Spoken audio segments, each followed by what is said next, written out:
एक व्यक्ति जो मृत्यु के करीब था, मृत्यु के पहले अपने बेटे को चांदी के सिक्कों से भरा थैला देता है और बताता है कि जब भी इस थैले से चांदी के सिक्के खत्म हो जाएं, तो मैं तुम्हें एक प्रार्थना बताता हूँ। उसे दोहराने से चांदी के सिक्के फिर से भरने लग जाएंगे। उसने बेटे के कान में 4 शब्दों की प्रार्थना कही और वह मर गया। अब बेटा चांदी के सिक्कों से भरा थैला पाकर आनंदित हो उठा और उसे खर्च करने में लग गया। वह थैला इतना बड़ा था कि उसे खर्च करने में कई साल बीत गए। इस बीच वह प्रार्थना भूल गया। जब थैला खत्म होने को आया तब उसे याद आया कि अरे, वह 4 शब्दों की प्रार्थना क्या थी। उसने बहुत याद किया, उसे याद ही नहीं आया। अब वह लोगों से पूछने लगा। पहले पड़ोसी से पूछता है कि ऐसी कोई प्रार्थना तुम जानते हो क्या जिसमें 4 शब्द हैं। पर्डी ढौसी ने कहा, हाँ, एक 4 शब्दों की प्रार्थना मुझे मालूम है, ईश्वर मेरी मदद करो।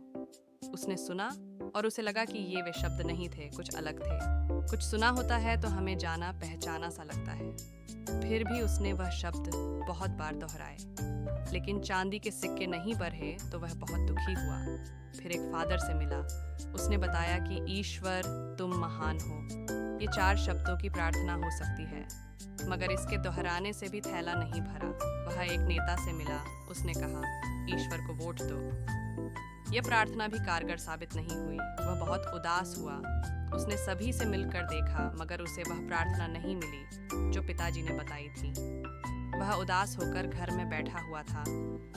तब एक भिखारी उसके दरवाजे पर आया। उसने कहा, सुबह से कुछ नहीं खाया, खाने के लिए कुछ हो तो दो। उस लड़के ने बचा हुआ खाना उस भिखारी को दे दिया। उस भिखारी ने खाना खाकर बर्तन वापस लौटाया और ईश्वर से प्रार्थना की, हे ईश्वर तुम्हारा धन्यवाद।